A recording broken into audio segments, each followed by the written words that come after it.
দেশকে ধ্বংসের দিকে ঠেলে দেওয়ায় এবার মোদি বিরোধী আন্দোলনে উত্তাল পুরো ভারত। রাস্তায় বিক্ষোভকারীদের ঠেকাতে লাঠিচার্জের মাধ্যমে গ্রেপ্তার করছে আইন শৃঙ্খলা বাহিনী। এ যেন নিজ দেশেই আরেকটি যুদ্ধ। বিক্ষোভকারীরা বলছেন, দেশে অর্থনৈতিক অবস্থা টালমাটাল, লাখ লাখ মানুষ বেকার।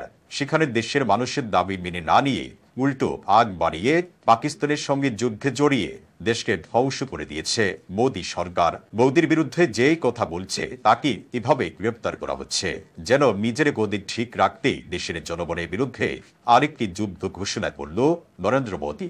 তবে এতেও দমানো যায়নি বিক্ষোভকারীদের। আন্দোলন তীব্র থেকে আরো তীব্রত হচ্ছে পুরো ভারত জুড়ে। বিক্ষোভকারীরা বলছেন, আমাদের ট্যাক্সের টাকায় মোদি যুদ্ধে জড়িয়ে দেশকে ধ্বংস করেছে। মোদি বিরোধী আন্দোলনে এমন ক্ষোভ প্রকাশ করায় বিক্ষোভকারীদের পাকিস্তানের দালাল বলেও আখ্যায়িত করেছে দেশটির সাংবাদিকরা।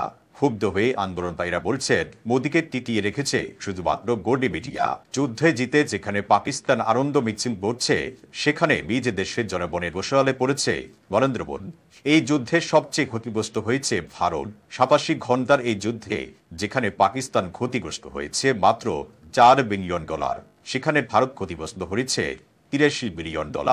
এমন তথ্যের পর ভারতের জনগণ আরো বেশি ক্ষেপেছে। যুদ্ধে ভারতের ক্ষয়ক্ষতির হিসেব অনুযায়ী উত্তর ভারতের আকাশসীমা বন্ধ থাকায় প্রতিদিন $8 বিলিয়ন ক্ষতি হয়েছে বিমান চলাচলে। আইপিএল বন্ধ হওয়ায় আর্থিক ক্ষতি হয় $50 বিলিয়ন। সামরিক ব্যয় যোগ হয় আরো $100 বিলিয়ন এবং যুদ্ধ বিমান হারিয়ে ক্ষতি হয় $400 বিলিয়ন। লজিস্টিক ও বাণিজ্যিক খাতে ক্ষতির পরিমাণ ছাড়িয়েছে $2 বিলিয়ন।